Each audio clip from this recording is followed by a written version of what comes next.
Hi, my name is Pam Baker, and I'm doing my video observation journal number 1 for week 2. I was able to observe a classroom for the APERS scale, and one of the things I noticed was that the teachers' tables were set up in corners of the classroom where they could view the entire classroom while sitting there. Furniture did not jut out and cause any blind spots to occur. And furniture was a good height that you could see students in all areas of the classroom. The next that I was able to look at was the students being able to individually access their spaces. So each student had a place for their backpack and coat, and they also had a cubby or a mailbox which was able to keep all their work, their papers, their mail, and any little things that they had to be able to put away for later. The next one I noticed was that the boundaries of the classroom were good and people could understand the activities that were going to be there. So there was large group space, there was small group space, and some individual workspace. Though the individual workspace was not as clearly defined as it was in the APERS scale, in that, well, not the APERS scale, but the readings that we did. It did not have screens or those kind of things, but there was some individual space. So that could have used a little bit of work, I suppose, in being able to give people their private space away from distractions. The next piece that I was able to do was to see that there was a written schedule up on the board.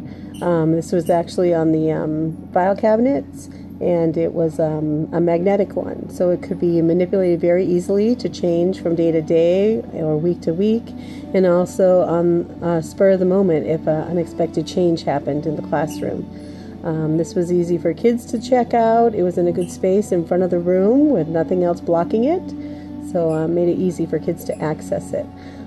Students did not, however, have their own individual schedules for services and for the things that they might be doing for breaks, and I was thinking maybe that would be good for a couple of my kids, so that's something that I noticed.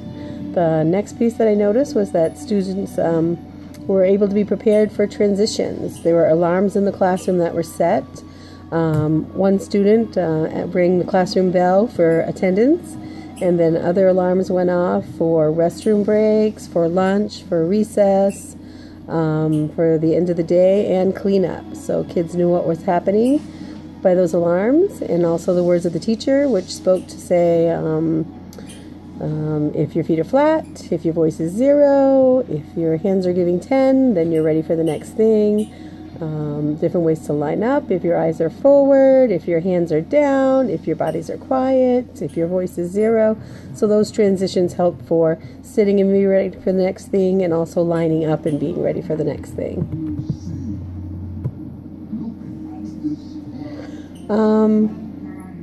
So those were the parts of the environment that I was able to observe.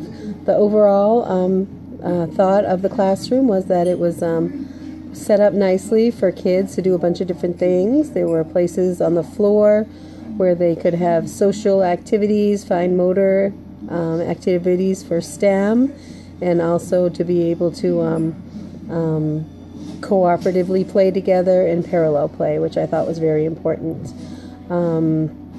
Something that I really appreciated was how all staff were supervising and checking out what was happening with the students, and they were all working with different students, either individually or in small groups. Some of the setup that maybe I didn't like was there's the wall had lots and lots of storage, which it also needed, but it did take away a big chunk of the space for the students to learn. So those were my takeaways from my observation, and thanks for listening.